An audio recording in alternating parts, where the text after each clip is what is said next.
सुबह मेरी आंख एक अजीब से शोर से खुली। सर्दी इतनी तेज थी कि लिहाफ छोड़ने का मन ही नहीं कर रहा था, लेकिन बाहर से आती आवाजें मुझे मजबूर कर रही थी कि उठकर देखूं। शॉल ओढ़कर दरवाज़ा खोला तो देखा सामने मोहल्ले के लोग इकट्ठा थे। सबकी नज़रें नीचे किसी चीज़ पर जमी हुई थीं।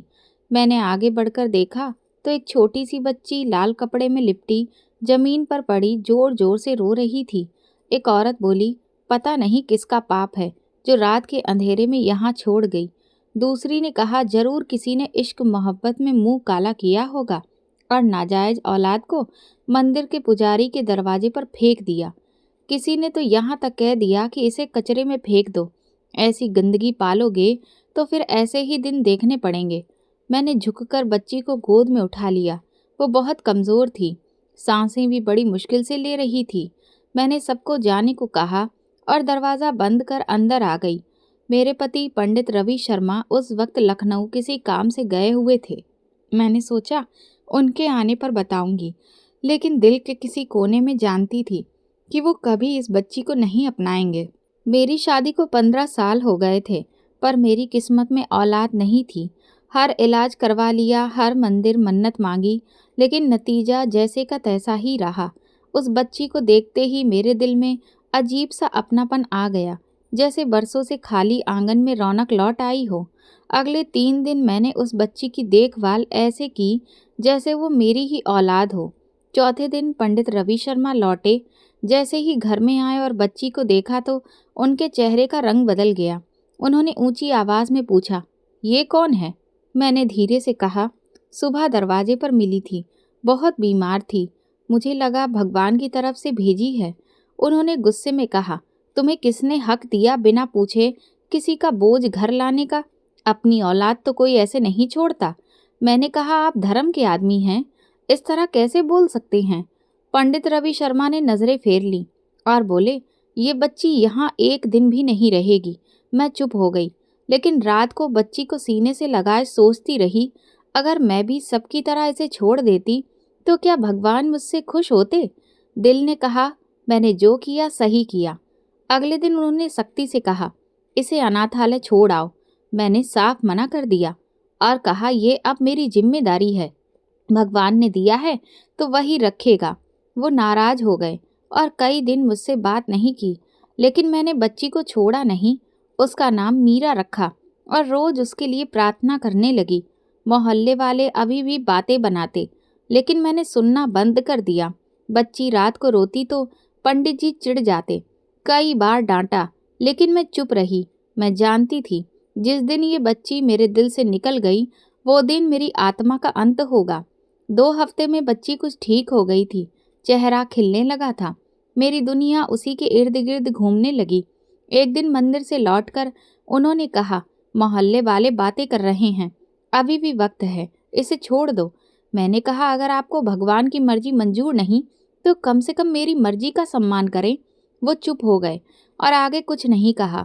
मैंने मीरा के लिए छोटे कपड़े बनवाए, झूला लिया और रोज उसे मंत्र सुनाने लगी। वो जब मुस्कुराती तो लगता सारी दुनिया मेरे कदमों में आ गई। एक रात बच्ची ज़्यादा रोने लगी, शायद पेट में दर्द था। मैं झूला झुला रही थी, तभी पंडित जी गुस्से में निकले और बोले, क्या तमाशा लगा रखा है? मोहल्ले वाले क्या कहेंगे? तुम एक पाप को पाल रही हो। मैंने कहा, अगर ये पाप है तो क्या भगवान हमें इसकी परीक्षा नहीं देगा? आप धर्म की बातें करते हैं, धर्म में अनाथ पर दया करने का पुण्य बताया गया है। वो चुप हो गए, लेकिन चेहरे पर सख्ती थी। सुबह पूजा के बाद वो मंदिर चले गए और दोपहर तक नहीं लौटे। मैं समझ गई वो कुछ सोच रहे हैं, शायद दिल में नरमी आ रही हो, लेकिन मानना नहीं चाहते। उसी दौरान मेरी सहेली नैना आई। वो जानती थी मैं कितने सालों से औलाद के लिए तड़प रही हूँ। जब मीरा की बात बताई तो उसकी आंखें भर आईं। बोली, ये भगवान का आशीर्वाद है जिसने तुझे माँ बना दिया और मीरा के लिए फ्रॉक दी। बोली, माँ बनने के लिए सिर्फ जन्म देना जरूरी नहीं। उस दिन मेरा दिल हल्का हो गया। रात को पंडित जी लौटे, हाथ में मंदिर की कुछ किताबें थीं। सीधे कमरे में चले गए। मैंने खाना रखा लेकिन बाहर नहीं आए। मैं जानती थी उनके अंदर कुछ टूट रहा है, लेकिन वो मान नहीं रहे। अगले दिन उन्होंने कहा, मीरा के लिए कोई और इंतजाम करेंगे। मैंने हिम्मत करके कहा, अगर आपको मेरी बात का भरोसा नहीं तो भगवान एक दिन आपको निशानी दिखाएगा जो आपका दिल बदल देगी। कुछ दिन ऐसे ही बीते। एक दिन मैंने मंदिर के बड़े पुरोहित को बुलाया और सब हाल बताया। उन्होंने नरमी से कहा, ये बच्ची भगवान की तरफ से तुम्हारे लिए इम्तिहान भी हो सकती है और इनाम भी। शास्त्रों में लिखा है, अनाथ के सिर पर हाथ फेरने वाले के हाथ स्वर्ग में चमकते हैं। पंडित रवि शर्मा चुप सुनते रहे। कुछ दिन बाद मीरा को तेज बुखार हो गया। मैं उसे अस्पताल ले गई। डॉक्टर ने कहा शरीर कमज़ोर है, ध्यान रखना होगा। मैं दिन रात उसकी देखभाल करने लगी। पंडित जी ने भी थोड़ी नरमी दिखाई। रात को खाने पर पहली बार पूछा, कैसी है? मैंने कहा बेहतर है, लेकिन उनकी आंखों में पूरी स्वीकार्यता अभी नहीं थी। एक दिन मंदिर की कमेटी की मीटिंग हुई जिसमें उनका मानदेय बढ़ाने और एक प्लॉट खरीद कर उनके लिए मकान बनाने का फैसला हुआ। वो घर आए तो चेहरे पर खुशी थी। बोले, भगवान ने कृपा की, मंदिर वालों ने सेवा के बदले मकान देने का वादा किया। मैंने कहा, देखा, ये बच्ची हमारे लिए तरक्की है। उन्होंने नजरें चुरा ली और कुछ नहीं बोले। मैं समझ गई, कभी कभी सच सामने होते हुए भी आदमी अपने अहम के कारण नहीं मानता। महीने भर में उनकी शक्ति और कम हो गई। वो दूर से मीरा को देखते लेकिन पास आने की हिम्मत नहीं जुटाते। एक दिन कमेटी के पैसे निकलने की खबर आई तो मेरे मन में अजीब खुशी हुई। कई महीनों से मैं कमेटी डाल रही थी, लेकिन हर बार किसी और का नंबर आ जाता था। इस बार मेरा नाम आया तो लगा भगवान ने मेरे सब्र का फल दिया। 5 लाख मिले तो सबसे पहले मीरा का ख्याल आया। उसके कपड़े, दवाई और बाकी ज़रूरतें पूरी करने का सोचा। उसी दिन पंडित रवि शर्मा भी मंदिर से लौटे। हाथ में मिठाई का डिब्बा था। मैंने पूछा, ये खुशी कैसी? बोले, मंदिर वालों ने तय किया है कि अब हम किराए के मकान में नहीं रहेंगे।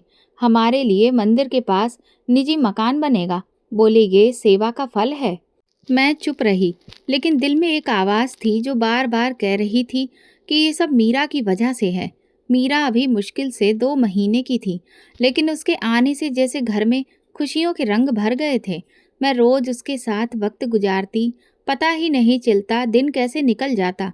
रात में जब वो रोती तो मैं उसे लोरियां सुनाती और वो मेरे सीने पर सर रखकर सो जाती। कमेटी के पैसों से मैंने उसके लिए एक झूला लिया, नया गद्दा बनवाया, कुछ गर्म कपड़े और उसकी दवाइयों के लिए एक छोटा सा डब्बा रख लिया ताकि वक्त पर सब मिल सके। मुझे इन पैसों में अपनी ज़रूरत से ज़्यादा उस बच्ची का हक नज़र आता था। एक दिन मंदिर की कमेटी के मुखिया ने पंडित रवि शर्मा को बुलाया और ज़मीन के कागज़ उनके हाथ में दिए। पंडित जी घर आकर चुपचाप बैठ गए। मैंने देखा उनकी आंखों में नमी है। पूछा तो बोले, भगवान की मेहरबानी से भी डर लगता है क्योंकि हम गुनाहगार हैं। मंदिर वालों ने सिर्फ सेवा देखकर हमें इज्जत दी, लेकिन उन्हें नहीं पता मेरे दिल में कितना बोझ है। मैंने उनका हाथ पकड़कर कहा, अगर बोझ लग रहा है तो उसे मान लेना चाहिए, इनकार करना जिद होती है। पंडित जी कुछ देर चुप रहे, फिर बोले, तुम्हारी जिद ने मुझे आज इस मुकाम तक पहुंचाया है, वरना मैं तो कब की मीरा को कहीं छोड़ देता। तुमने उस चीज को घर में रखा जिसे मैं गुनाह समझता था, लेकिन शायद वही हमारे लिए रहमत बन गई। मैंने कहा, अगर ये गुनाह होता तो भगवान हमारी झोली में खुशियां क्यों डालता? पंडित जी कुछ बोले नहीं, लेकिन पहली बार उनकी आंखों में हार मानने का एहसास दिखा। महीने भर में मकान का काम शुरू हो गया। मंदिर वाले रोज आकर देखते, पंडित जी को आशीर्वाद देते। मैं भी साथ खड़ी रहती, लेकिन दिल में वही चुपचाप खुशी थी कि जिस बच्ची को लोग नाजायज कह रहे थे, उसी की वजह से हमारा घर बन रहा है। मोहल्ले में कुछ लोग अभी भी बातें बनाते, देखो कैसे कमेटी निकली और मकान मिल गया, जरूर कोई खास पूजा पाठ किया होगा। मैं सुनकर चुप रहती, क्योंकि सच्चाई को सफाई की जरूरत नहीं होती, वो खुद गवाही दे देती है। एक दिन पंडित जी के पुराने शिष्य आए और मीरा को देखकर बोले, अरे वाह, बेटी है। पंडित जी कुछ कहने ही वाले थे कि मैंने कह दिया, हाँ, हमारी बेटी है। वो हैरान हुए, लेकिन खुश होकर दुआ देकर चले गए। उसी शाम पंडित जी ने कहा, आज तुमने पहली बार सबके सामने कहा कि वो हमारी बेटी है। मैंने कहा, जब तुम्हारे दिल में अभी भी जगह नहीं बनी तो मैं किसी के मुंह का लिहाज क्यों करूं? मेरे दिल में वो रहती है और बस वही काफ़ी है। पंडित जी थोड़ी देर चुप रहे, फिर धीरे से बोले, शायद तुम सही हो, शायद वो सच में हमारे लिए खुशनसीब है। ये सुनकर मुझे यकीन हो गया कि मेरा रास्ता सही है। अगर भगवान चाहे तो गुनाह को पुण्य में बदल देता है। मैंने मन ही मन प्रार्थना की, हे भगवान, जिस तरह तूने मुझे माँ बनाया वैसे ही मेरे पति के दिल में भी बाप का प्यार भर दे। पंडित जी के मुंह से भले ही कुछ नरम शब्द निकल आए थे जिनसे मुझे उम्मीद बंधी, लेकिन उनका रवैया बदलने लगा। वो अब मीरा को देखने से कतराने लगे। अगर वो पास आती तो नजरें फेर लेते। एक दिन मैंने उनके हाथ में मीरा का दूध का बोतल दिया तो उन्होंने हाथ पीछे कर लिया और बोले, मुझे इससे कोई लेना देना नहीं, ये मेरी जिम्मेदारी नहीं। मैं चुप रही। कुछ कहना बेकार लगा। मीरा अब 4 महीने की हो चुकी थी। अपने छोटे छोटे हाथों से मेरा चेहरा पकड़ लेती, लोरी सुनकर आंखें बंद कर मुस्कुरा देती। मैंने कई बार देखा कि पंडित जी उसे चुपके से देखते थे, मगर जैसे ही मेरी नज़र उन पर पड़ती वो मुंह फेर लेते। एक रात मीरा को हल्का बुखार हो गया। मैं उसे गोद में लेकर उसका माथा सहला रही थी। पंडित जी कमरे से निकले, मुझे देखा और बिना कुछ कहे वापस चले गए। सुबह मैं दवा लेने गई तो मोहल्ले की एक औरत ने कहा, पंडित जी को तो अभी भी यकीन नहीं है कि ये बच्ची घर में क्यों है। वो कहती थी, पंडित जैसे लोग अगर नाजायज को पनाह दें तो लोग किसको बुरा कहेंगे। मैं चुपचाप वहां से हट आई। घर आकर पंडित जी से कहा, लोग अभी भी बातें कर रहे हैं, आपका नाम भी सवालों में है। अगर ये आपको बोझ लगती है तो मुझे इजाज़त दें, मैं कहीं और चली जाऊं। पंडित जी गुस्से में बोले, धमकी मत दो, ये घर तुम्हारा है, लेकिन इस गुनाह की पोटली को मेरे फैसलों पर असर मत डालने दो। मैंने कहा, अगर ये गुनाह की पोटली है तो आपके नसीब में रहमत कहाँ से आ गई। मकान मिला, मंदिर वालों ने इज्जत दी, कमेटी निकली, आपका मान सम्मान बढ़ा, ये सब किसके आने के बाद हुआ। पंडित जी ने ठंडे लहजे में कहा, भगवान का करम है, किसी बच्ची की वजह से नहीं। मैंने कहा, भगवान का करम भी किसी के जरिए से आता है। अगर तुम देखना नहीं चाहते तो मत देखो, लेकिन मैं रोज उसकी मौजूदगी में भगवान की मर्जी महसूस करती हूँ। पंडित जी ने बच्ची से बिल्कुल दूरी बना ली। अब वो ना देखते ना उसका जिक्र करते। एक दिन बच्ची रोने लगी तो वो भड़क गए, ये रोना चिल्लाना अब बर्दाश्त से बाहर है, इसके लिए कोई और जगह ढूंढो। मैं चुपचाप उसे सीने से लगाकर लोरी सुनाने लगी। उसी दौरान पंडित जी के मंदिर का एक शिष्य बीमार हो गया। मैंने देखा वो उसके लिए परेशान हो गए। अस्पताल के चक्कर लगाए, दवाएं दिलाई, पूजा पाठ करवाया। मैंने कहा, आप दूसरों के बच्चों के लिए इतना सोचते हैं, लेकिन जो बच्ची आपके घर में है उसके लिए दिल में नरमी नहीं आती। पंडित जी बोले, वो शिष्य है, अच्छे काम में लगा है, और ये बच्ची ना जाने किस बदचलन का खून है। मैंने कहा, खून का फैसला आप नहीं कर सकते, भगवान करता है। और शायद भगवान आपके दिल को आजमाइश में डाल रहा है कि देखें आप किसको सिर्फ नियम से तोलते हैं या इंसानियत से भी। मेरी बातों का असर नहीं हो रहा था। उनकी सख्ती बढ़ती जा रही थी। वो पूजा के बाद लंबा प्रवचन देते, मंदिर में बच्चों को धर्म सिखाते, लेकिन घर आते ही एक अजनबी इंसान बन जाते। मीरा रेंगने लगी थी और पंडित रवि शर्मा के कदमों की तरफ बढ़ती थी, लेकिन हर बार वो उसे नज़रअंदाज करते या उससे बचने की कोशिश करते। एक शाम बच्ची ने चलते चलते उनकी धोती पकड़ ली। वो चौंके और फौरन धोती खींचकर बोले, हाथ मत लगाओ इसको। मैंने देखा कि उनकी आंखों में हल्की सी झुंझलाहट थी, जैसे वो कुछ महसूस कर रहे हों, मगर इस एहसास को झटक रहे हों। मोहल्ले के कुछ लोगों ने एक दिन बच्ची को मेरी गोद में देखा तो एक ने हंसते हुए कहा, पंडित रवि शर्मा की बेटी लगती है, वाह। पंडित जी ने फौरन कहा, मेरी नहीं है। मैंने खामोशी से बच्ची को सीने से लगा लिया और दिल ही दिल में सोचा, जिस बच्चे को आप दुनिया के सामने अपनाने से इनकार करते हैं, वही बच्चा एक दिन आपकी पहचान बनेगा। दिन ऐसे ही गुजरते गए। पंडित रवि शर्मा अब उसके पास से भी गुजरना पसंद नहीं करते। मैं अंदर ही अंदर टूटती जा रही थी। पंडित जी की सख्ती में कोई नरमी नहीं आई थी। मैं मीरा को सीने से लगाए हर दिन एक नए इम्तिहान से गुजरती। उसी दौरान मेरे शरीर में कुछ बदलाव महसूस होने लगे। शुरू में मैंने नज़रअंदाज किया, लेकिन जब चक्कर आने लगे और खाने की खुशबू से उल्टी होने लगी तो मैं परेशान हो गई। मैं करीबी क्लिनिक गई। लेडी डॉक्टर ने कुछ सवाल किए और फिर एक टेस्ट करवाने को कहा।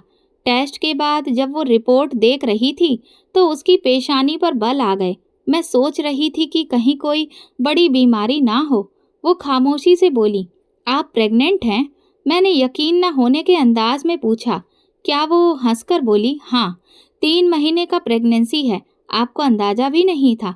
मैंने कहा, नहीं, बल्कि मुझे तो यकीन था कि मेरे अंदर बच्चा पैदा करने की क्षमता नहीं। डॉक्टर ने पुरानी रिपोर्ट देखने को कहा। मैंने बताया कि बरसों पहले बहुत से टेस्ट करवाए। सबने कहा कि मैं बांझ हूँ, बच्चा होना मुमकिन नहीं।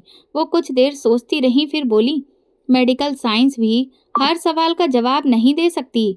ये भगवान की मर्जी है, वो चाहे तो बांझ को भी माँ बना दे। मैं घर आकर चुपचाप मीरा को गोद में लेकर बैठ गई। मेरा दिल कांप रहा था, खुशी भी थी, डर भी। पंडित जी के सामने ये खबर कैसे रखूंगी? कई घंटे गुजर गए। शाम हुई तो पंडित जी घर आए। मैंने खाने के बाद खामोशी से कहा, मुझे आपसे एक बात करनी है। वो गंभीर हुए बोले, हाँ कहो। मैंने कहा, मैं प्रेग्नेंट हूँ। वो कुछ देर मुझे देखते रहे जैसे सुन न पाए हों, फिर धीरे से बोले, क्या कहा? मैंने दोहराया। कुछ पल की खामोशी के बाद उनकी आंखों में आंसू आ गए।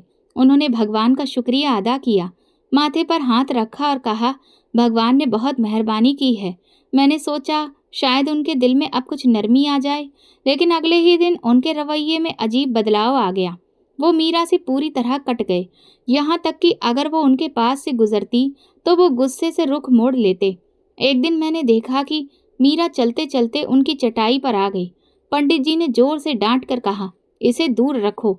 मैं नहीं चाहता कि मेरे बच्चे के रास्ते में ये मनहूस आए। मैं सन्न रह गई। मैंने कहा, ये वही बच्ची है जिसे तुमने मेरी गोद में देखकर कई बार झिड़का, मगर आज जब तुम्हें औलाद का तोहफा मिला है तो तुम इस बच्ची को मनहूस कहने लगे। उन्होंने कहा, अब हमारा अपना बच्चा आने वाला है और मैं बर्दाश्त नहीं कर सकता कि मेरी औलाद के साथ किसी और की नाजायज औलाद रहे।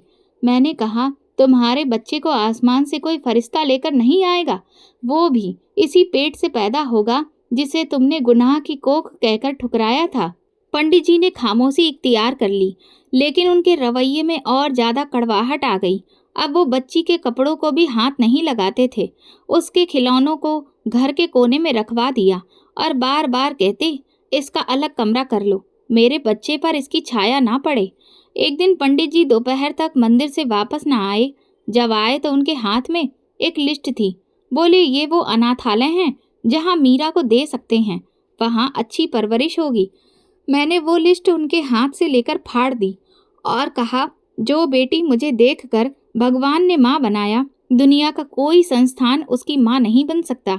मैंने फैसला कर लिया कि कुछ भी हो, मैं अपनी दोनों औलादों में फ़र्क नहीं आने दूंगी। मेरे शरीर में एक नया बच्चा पल रहा था, लेकिन मेरे दिल में मीरा की जगह कोई नहीं ले सकता था। मैं जानती थी पंडित जी ने ये मुद्दा फिर छेड़ने के लिए एक दिन का भी इंतजार नहीं किया। पूजा के बाद नाश्ता करते हुए बोले, तुमसे साफ बात करनी है। अब वक्त आ गया है कि इस बच्ची के बारे में आखिरी फैसला किया जाए। मैंने चुप रहकर उनकी तरफ देखा। उन्होंने नरमी के बिना साफ अंदाज में कहा, मैं नहीं चाहता कि वो बच्ची हमारे नए घर में कदम रखे। मैंने कहा, वो सिर्फ बच्ची नहीं, मेरी बेटी है जिसे मैंने अपनी गोद में लिया, रातों को जागी, जिसके रोने पर मैं तड़प उठी। वो मेरे अस्तित्व का हिस्सा है। उन्होंने गुस्से से कहा, वो तुम्हारा भ्रम है, असली औलाद अब आने वाली है और मैं चाहता हूँ कि तुम्हारा सारा ध्यान हमारे बच्चे पर हो। मैंने कहा, क्या माँ का प्यार बंटता है? अगर मेरे अंदर माँ का जज्बा जागा है तो क्या वो सिर्फ एक बच्चे तक सीमित हो? पंडित जी ने थाली हटाकर कहा, मैं और बहस नहीं चाहता। या वो बच्ची इस घर से जाएगी या फिर। मैंने सुना और चुप रही, क्योंकि मेरे पास कहने को कुछ नहीं बचा था। अगले कई दिन वो मुझसे बात नहीं करते थे। मीरा को मेरे कमरे में कैद कर दिया गया था।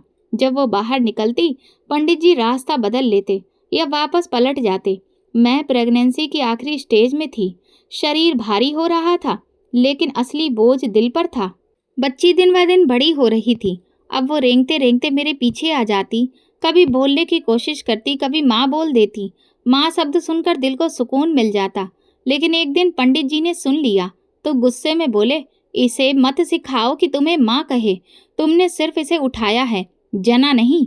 मेरे लिए ये लफ्ज़ किसी तीर से कम नहीं थे, लेकिन मैं चुप रही क्योंकि मुझे पता था कि बहस से दिल नहीं बदलते, मोहब्बत के लिए सब्र करना पड़ता है।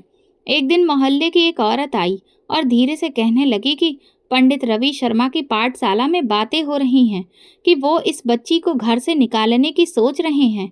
लोग सवाल कर रहे हैं कि अगर वो पंडित होकर इतने सख्त दिल हैं तो बाकी लोग नरमी कहाँ से सीखेंगे। मैंने ये बात पंडित रवि शर्मा से कही तो उन्होंने गुस्से में दरवाज़ा बंद कर लिया। बोले, लोगों को तुमने जवान दी है, तुम ही मेरी बातें उनके कानों तक पहुंचाती हो। मैंने कहा, मैंने कुछ भी नहीं कहा। जो तुम्हारे काम में देख रहे हैं वही तो बोल रहे हैं। उसी रात जब मैं बच्ची को सुला रही थी, पंडित जी कमरे में आए और बोले, आखिरी बार कह रहा हूँ, कल इसे किसी संस्थान में छोड़ आना। तुम्हारी हालत भी ऐसी नहीं कि 2 बच्चों का बोझ उठा सको। मैंने कहा, अगर मेरे दिल ने एक को कबूल किया तो दूसरा भी भगवान की तरफ से होगा और दोनों मेरे लिए बराबर होंगे।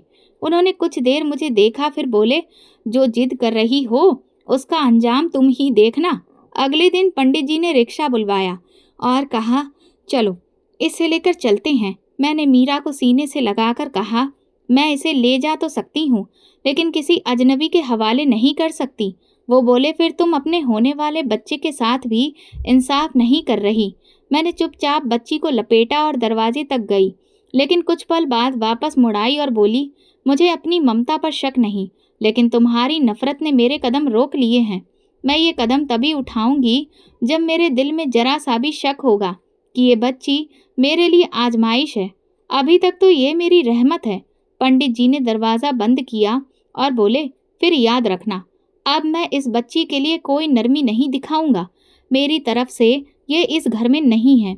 मैंने ससुराल वालों से मशवरा करने का सोचा। फ़ोन पर अपनी बड़ी ननद से बात की और पूरी बात बताई। वो चुप हो गई, फिर बोली, बहन, माँ बनना आसान है, लेकिन किसी और के बच्चे को गोद लेकर माँ बनना सिर्फ नसीब वालों के बस की बात है। तेरी इज्जत मेरे दिल में और बढ़ गई। उनकी बात ने मुझे हिम्मत दी। एक दिन मीरा ने पंडित जी के सामने खिलौना रख दिया। उन्होंने सख्त लहजे में कहा, इसे यहाँ से ले जाओ। बच्ची डर कर मेरी तरफ भागी और मेरी गोद में छुप गई। मैंने उसे कसकर पकड़ लिया और मन में कहा, जिस दिल में भगवान की तरफ से आई अमानत के लिए जगह नहीं, वो दिल कभी पूरा नहीं हो सकता। अब मैंने ठान लिया था कि चाहे कुछ भी हो जाए, मैं अपनी ममता पर आँच नहीं आने दूंगी। मेरी ममता किसी रिश्ते पर निर्भर नहीं है। इन दिनों मैं घर की सफाई में लगी हुई थी। गर्भावस्था आखिरी महीने में थी। शरीर के साथ दिल भी भारी रहता था, लेकिन जब भी मीरा को देखती अंदर से हिम्मत मिलती थी। उस दिन पंडित जी किसी धार्मिक कार्यक्रम के लिए शहर से बाहर गए हुए थे। मैंने सोचा कमरे और स्टोर की सफाई पूरी कर लूं ताकि नए बच्चे के आने से पहले सब ठीक हो जाए। स्टोर में पुराने कपड़ों की गठरी पड़ी थी जो सालों से नहीं खुली थी। मैंने गठरी खोली, कपड़े एक एक करके निकालने लगी। उन्हीं में वही लाल चादर थी जिसमें मीरा लिपटी हुई दरवाजे पर मिली थी। मैं कुछ पल उसे हाथ में थामे खामोश रही। वो चादर वक्त का पुराना गवाह थी जिससे मेरा रिश्ता भावनाओं से जुड़ा था। चादर झाड़ रही थी कि एक पर्ची जमीन पर गिर गई। मैंने पर्ची उठाई, सोचा कोई पुरानी रसीद होगी, लेकिन जैसे ही नज़र पड़ी तो दिल की धड़कन रुक गई। लिखा था, ये आपकी बेटी है। मैं आप पर बोझ नहीं डालना चाहती, लेकिन मेरी जिंदगी खत्म हो रही है। कैंसर आखिरी स्टेज पर है। मैंने ये चादर आपके दरवाजे पर इस उम्मीद में रखी है कि शायद आप इसे अपना लें। अगर ये पर्ची कभी सिमरन के हाथ लगे तो उसे बता देना कि ये बच्ची आपकी दूसरी पत्नी की आखिरी निशानी है। मेरे हाथ कांपने लगे और आंखों के सामने सब घूमने लगा। मैं फर्श पर बैठ गई। मीरा का छोटा सा चेहरा आंखों में घूमने लगा।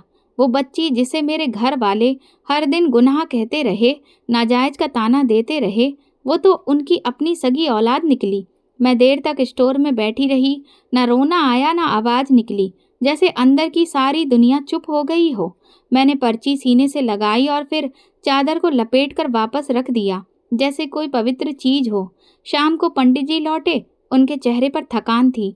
मैंने बात छेड़ी नहीं, बस कहा, आपसे अकेले में बात करनी है। वो चौंक कर बैठे। मैंने धीरे से चादर और पर्ची उनके सामने रखी और कहा, ये आज स्टोर साफ करते वक्त मिली है, पढ़ लीजिए और फिर खुद सोचिए कि आप किसके साथ कैसा सुलूक कर रहे थे। पंडित जी ने पर्ची उठाई और पढ़ते पढ़ते उनका चेहरा बदलने लगा। वो खामोश हो गए। कुछ देर पर्ची को ऐसे घूरते रहे जैसे उसमें उनकी सारी जिंदगी का हिसाब लिखा हो। फिर चादर को हाथ से छुआ और फट से हाथ पीछे खींच लिया। उनकी आंखों में पहली बार वो बेबसी थी जो किसी बड़े पाप के बाद नजर आती है। जिस बच्ची को आप पाप कह रहे थे वो तो आपके ही ब्याह का नतीजा है। आपने मुझसे दूसरी शादी की बात छुपाई, लेकिन इस मासूम का क्या कसूर था जो आपके दरवाजे पर छोड़ दी गई। पंडित जी ने नजरें झुका ली, फिर धीरे धीरे बोलने लगे।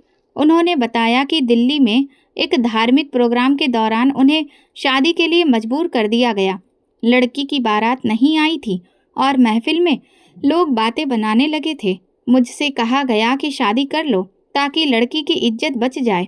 मैंने बिना कुछ कहे वो शादी कर ली। वो लड़की बीमार थी। शुरू में मालूम नहीं था, बाद में पता चला कि उसे कैंसर है। मैं हर 2 महीने में उसे थोड़ा खर्चा देकर आता था और ये तय हुआ था कि ये बात राज ही रहेगी, तुम्हें कभी पता ना चले। लेकिन जब वो लड़की आखिरी दिनों में थी, मैं उसे देखने गया, मगर वो वहाँ नहीं थी। रिश्तेदारों ने कहा शायद कहीं चली गई है या भगवान को प्यारी हो गई। मैं खाली हाथ वापस आ गया। मुझे ये नहीं पता था कि उसने बच्ची को जन्म दे दिया है और वो उसे मेरे घर छोड़ गई। मैंने पंडित जी से सख्त लहजे में कहा, आपने अपनी पत्नी पर भरोसा नहीं किया, लेकिन इस बच्ची पर भी रहम नहीं किया। क्या भगवान के भक्त ऐसे होते हैं? क्या अपनी औलाद को भी सिर्फ इसलिए ठुकरा देना चाहिए कि वो आपकी दूसरी जिंदगी की निशानी है? पंडित जी रोने लगे। कहने लगे, मैं खुद को कैसे माफ करूं? मैंने उसे हर दिन पराया कहा, पाप कहा, तुम्हें रोका, धमकाया, तुम्हारी ममता पर शक किया और वो मेरी अपनी बेटी निकली। मैंने कहा फैसला आपके हाथ में है। आप इसे पाप की पोटली समझकर घर से निकालना चाहते थे। आज बताइए क्या करें? आप ही कहिए। आपकी अपनी बेटी, आपके ब्याह से आपकी नस्ल उसे घर से निकाल दें? पंडित जी कुछ नहीं बोल सके। वो कुर्सी पर बैठे रहे, चेहरा हाथों में छुपा लिया। मैंने पर्ची उनके सामने रखी और कहा, जिस दिन ये चादर आपके दरवाजे पर रखी गई थी, भगवान ने आपकी परीक्षा शुरू कर दी थी और जिस दिन आपने बच्ची को पराया कहा, उसी दिन भगवान ने आपके दिल को खाली कर दिया। पंडित जी उठे, चादर हाथ में ली और बोले, मैंने बहुत बड़ा पाप किया है।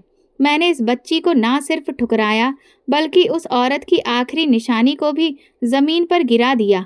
मैंने कहा, ये वक्त माफ़ी का नहीं, सुधार का है। ये बच्ची अभी भी आपको बाप कहने को तैयार है। बस दिल का दरवाज़ा खोलिए। वो मासूम है और भगवान ने उसके जरिए हमें इज्जत, घर, औलाद सब कुछ दिया है। उसी वक्त मीरा रेंगती हुई अंदर आ गई और आकर पंडित जी के पैरों से लिपट गई। वो उसके नन्हे हाथों को देखते रहे और फिर धीरे से उसे उठाया, सीने से लगाया और बेइंतहा रो पड़े। पंडित जी ने जब मीरा को गोद में उठाया तो उनके चेहरे पर वो नरमी लौट आई थी जो बरसों पहले कहीं खो गई थी। वो उनके बालों में हाथ फेरते रहे मगर कुछ बोले नहीं। मैं खामोशी से दोनों को देखती रही। कई पल ऐसे ही गुजर गए। फिर वो बच्ची को मेरे हवाले करके कमरे के एक कोने में जा बैठे, माथे पर हाथ रखे देर तक चुप रहे। पंडित जी के मुंह से दूसरी शादी की बात सुनकर मैं अंदर से जैसे खाली हो गई। मैं कमरे में वापस गई, मीरा को गोद में लिया और खुद को संभालने की कोशिश की। पंडित जी कई बार मेरे पास आकर बात करना चाहते थे मगर मैंने कोई जवाब नहीं दिया। मेरा गुस्सा होंठों तक था लेकिन मैं चुप रही। मैं जानती थी कि अगर बोलना शुरू किया तो शायद ऐसे शब्द निकलेंगे जो वापस नहीं लिए जा सकते। रात को भगवान के आगे सिर झुकाकर बस इतना कहा कि मेरे दिल को इतना मजबूत कर दे कि मैं अपनी इस बच्ची को माँ की तरह पाल सकूं, चाहे मेरी खुद की जिंदगी टूट चुकी हो। मैंने जो इसे भगवान की मर्जी समझकर गोद लिया था वो फैसला आज भी कायम था और मेरा प्यार इस बात का मोहताज नहीं था कि मुझे कब सच्चाई पता चली। अगले दिन पंडित जी खामोश बैठे रहे। उन्होंने सुबह का खाना खाया, पूजा के लिए गए और वापसी पर मेरे पास आकर बोले, अगर तुम चाहो तो मैं ये रिश्ता ख़त्म कर दूं या जो सज़ा देना चाहो मुझे मंजूर है। मैंने कहा, सज़ा मैं नहीं दूंगी, वक्त देगा। जो बोझ तुमने बरसों छुपाया वो अब मेरे कंधों पर आ गया है। तुमने एक और शादी की, लेकिन इस बच्ची को भी अपना नहीं माना और मुझे बांझ कहकर मेरे सब्र को बार बार तोड़ा।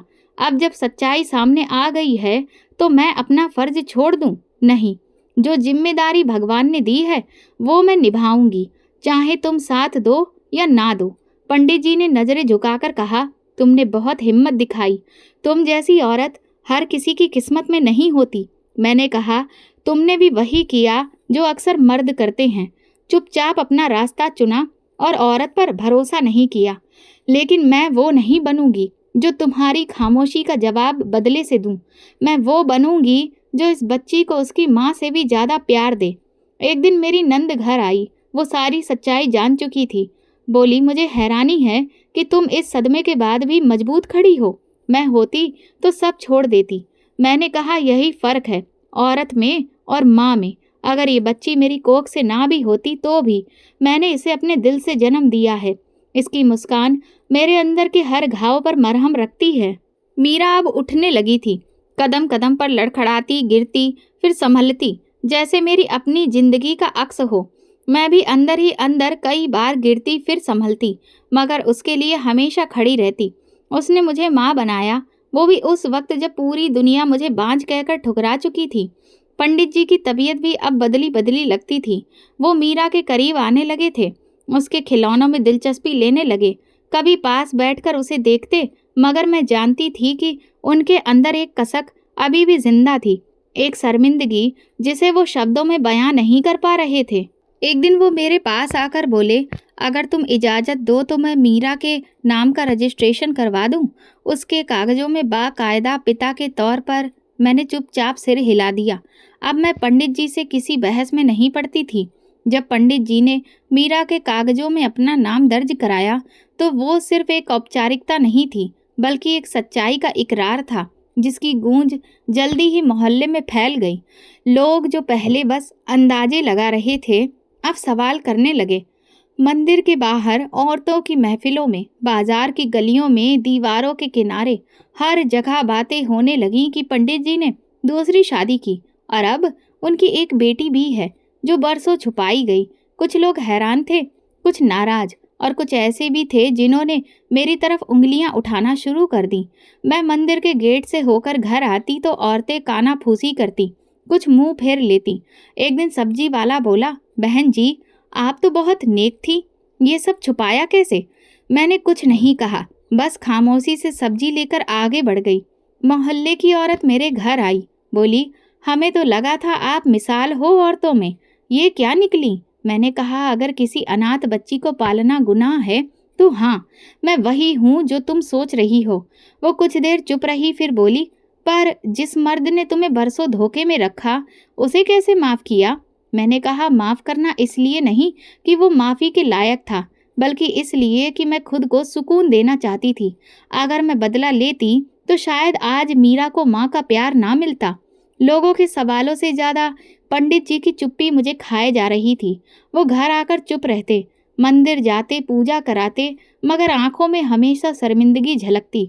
एक दिन मैंने कहा, अगर अब सबको पता चल ही गया है तो छुपने का क्या मतलब? मंदिर के लोगों से बात करो, सफाई दो। उन्होंने सर झुका के कहा, मैं रोज अंदर से टूट रहा हूँ, लेकिन तुम्हारे जितना हौसला मुझ में नहीं है। इस बीच मेरी प्रेगनेंसी के आखिरी दिन शुरू हो गए थे। शरीर के साथ साथ दिमाग भी भारी होता जा रहा था। मीरा हर वक्त मेरे पीछे पीछे रहती। अब वो बोलना सीख गई थी, छोटे छोटे वाक्य बोलती, मेरी गोद में सर रख के सो जाती।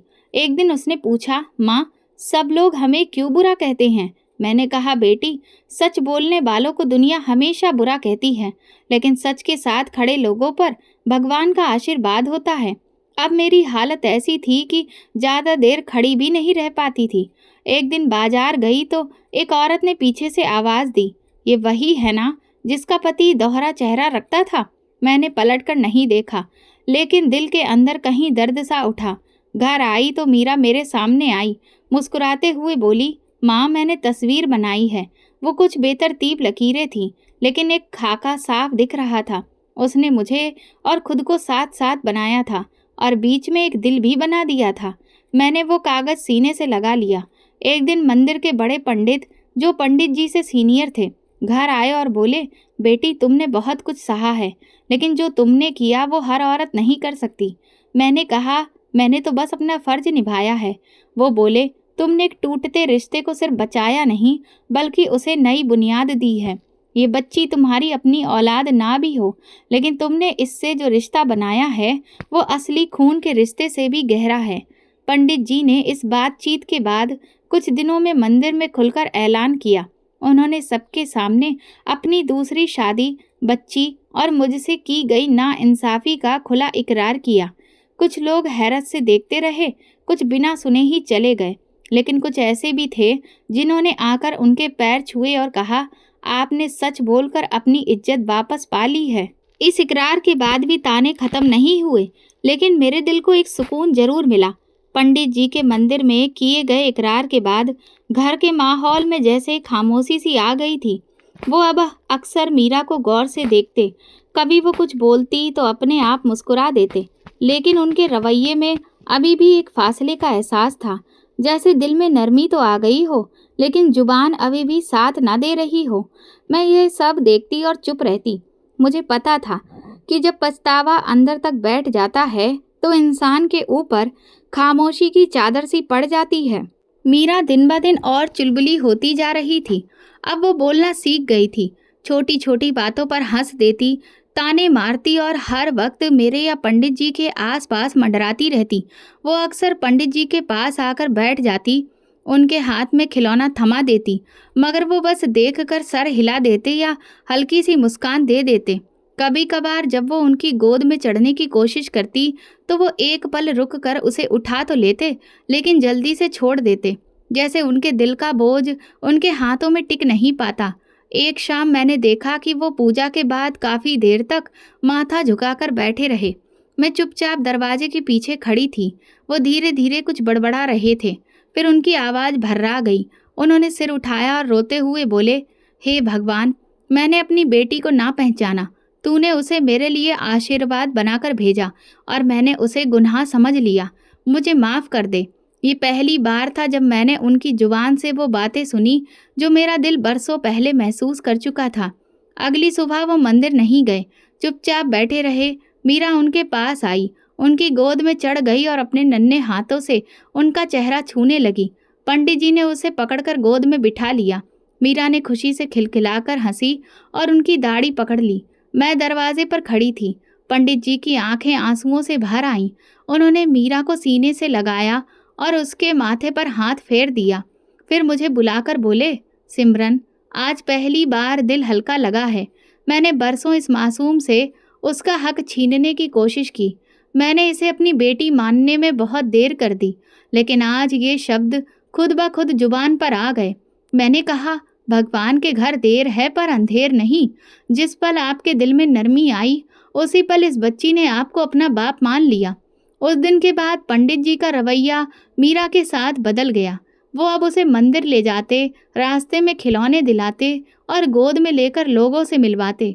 मोहल्ले वालों ने भी इस बदलाव को नोटिस किया। कुछ ने तारीफ की, कुछ बस चुप रहे, लेकिन सच यही था कि पंडित जी ने अपनी बेटी को दिल से अपना लिया था। मीरा ने भी ये बदलाव तुरंत महसूस किया। अब वो पंडित जी को पापा कहकर बुलाती और जब वो जवाब देते तो उसकी खुशी देखने लायक होती। वो उनके कंधे पर सिर रखकर सो जाती और मैं चुपचाप देखती, जैसे बरसों की दुआ पूरी हो गई हो। एक दिन पंडित जी ने मुझसे कहा, सिमरन, अगर तुम न होती तो ये बच्ची ना बचती, ना मेरा जमीर। तुमने कैसी जंग लड़ी जिसमें तुम्हें ताने, दुख और तन्हाई सब झेलना पड़ा, लेकिन तुमने हार नहीं मानी। मैंने कहा, जो बच्ची मेरे दरवाजे पर रख दी गई थी वो भगवान की तरफ से थी। मैं कैसे इनकार कर सकती थी। तुमने जिसे छोड़ा, मैंने उसे सीने से लगाया, क्योंकि मैं माँ हूँ और माँ के लिए बच्चा किसी रिश्ते का मोहताज नहीं होता। पंडित जी ने मीरा को देखा और बोले, ये बच्ची मेरी मुक्ति का जरिया बनेगी। मैंने बरसों का बोझ ढोया, लेकिन इसके एक मासूम स्पर्श ने सब हल्का कर दिया। उनकी ये बातें सुनकर मैंने दिल ही दिल में भगवान का शुक्र अदा किया। मुझे पता था कि सच्चाई की रोशनी उनके दिल में उतर चुकी है और ये आंसू सिर्फ पछतावे की नहीं, बल्कि उस मोहब्बत की हैं जो बरसों बाद उनके दिल में जगह बना चुकी है। जिस दिन पंडित जी ने पहली बार मीरा को सीने से लगाकर रोए थे, उस दिन मुझे यकीन हो गया था कि मेरी कुर्बानी बेकार नहीं गई। कुछ हफ्तों बाद मेरा बेटा पैदा हुआ, सेहतमंद, खूबसूरत और बिल्कुल शांत स्वभाव का। मैंने उसका नाम आदित्य रखा। जब मैंने मीरा को आदित्य के पास लिटाया तो उसने उसे चूम कर कहा, ये मेरा भाई है ना? मैंने हाँ में सिर हिलाया तो वो खुशी से ताली बजाने लगी। मेरा दिल भर आया।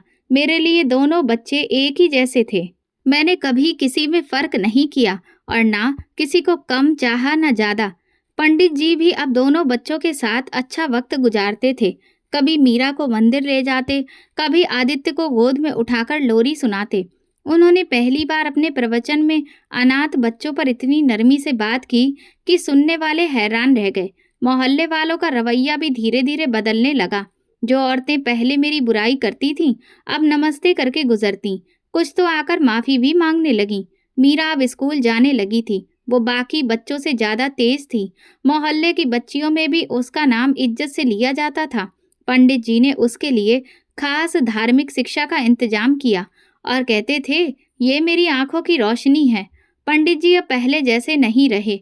एक दिन मोहल्ले के जलसे में उन्होंने कहा, कभी कभी भगवान हमारे दरवाजे पर ऐसी अमानत रख देता है जो हमें इम्तिहान लगती है, लेकिन वही हमारी जिंदगी बदल देती है। लोग हमसे हमारे कर्मों का हिसाब नहीं मांगते, वो हमारे सच से हमें पहचानते हैं। मैंने दोनों बच्चों में कभी फर्क नहीं किया। अगर आदित्य के लिए खिलौना आया तो मीरा के लिए भी आया। अगर आदित्य के लिए कपड़े बने तो मीरा के लिए भी बने। मैं दोनों को अपनी दुआओं में बराबर शामिल करती थी। वो दोनों मेरे दिल के दो कोने थे, अलग नहीं। घर में अब पहले जैसा सुकून था, लेकिन पहले से ज्यादा मैंने महसूस किया कि जो खामोशी बरसों से दीवारों में गूंजती थी, वो अब मोहब्बत की हंसी में बदल चुकी थी। मेरी कुर्बानी, मेरी खामोशी, मेरी जिंदगी का सिला अब मुझे मेरे बच्चों के चेहरों पर नजर आ रहा था। पंडित जी ने मंदिर की लाइब्रेरी में मीरा के नाम से एक कोना बनवाया, जहां बच्चियों के पढ़ने लायक किताबें रखवाईं। उनका कहना था कि मेरी बेटी सिर्फ धार्मिक विदुषी नहीं बनेगी, वो विद्वान बनेगी और आध्यात्मिक और दुनियावी दोनों ज्ञान से खुद भी रोशन होगी और दूसरों को भी रोशन करेगी। एक दिन मीरा मेरे पास आकर बोली, माँ, जब मैं छोटी थी तो आपने मुझे क्यों अपनाया? मैंने उसे गोद में लेकर कहा, बेटी, उस दिन भगवान ने मेरे दिल में तुम्हारे लिए माँ का दर्द डाल दिया था, और जिस दिल में भगवान कोई दर्द डाल दे वो कभी गलत नहीं होता। पंडित जी ने मीरा के सवाल पर कहा, जिस दिन मैंने अपनी बेटी को गोद में उठाकर रोया था, वो मेरी जिंदगी की पहली माफी थी जो मैंने खुद से मांगी। वक्त गुजरता गया, आदित्य स्कूल जाने लगा और मीरा मंदिर के साथ साथ स्कूल में भी अच्छा कर रही थी। मैं अक्सर शाम को आंगन में बैठकर सोचती थी कि अगर उस दिन दरवाजे पर पड़ी बच्ची को देखकर दिल फेर लेती या लोगों की बातों में आकर किसी संस्था के हवाले कर देती, तो शायद आज मैं भी खाली हाथ भगवान से सवाल करती रहती। पंडित जी अब मीरा को पूरी तरह अपनी बेटी मानते थे। वो उसके साथ बैठकर पढ़ाई करवाते, गलती करने पर प्यार से समझाते। कभी मंदिर ले जाकर श्रद्धालुओं से गर्व से कहते, ये मेरी बेटी मीरा है। एक दिन मीरा ने मुझसे पूछा, माँ, क्या मैं आपकी अपनी नहीं हूँ? मैंने उसका चेहरा थाम कर कहा, बेटी, अगर माँ बनना सिर्फ जन्म देने से होता तो भगवान माँ का दर्जा इतना ऊंचा ना करता। मैंने तुम्हें अपने दिल से जन्म दिया है और दिल की कोख जिस्म की कोख से ज्यादा पवित्र और मजबूत होती है। मैंने दोनों बच्चों को बराबर प्यार दिया, बराबर पाला, उनके बीच कभी फर्क नहीं आने दिया।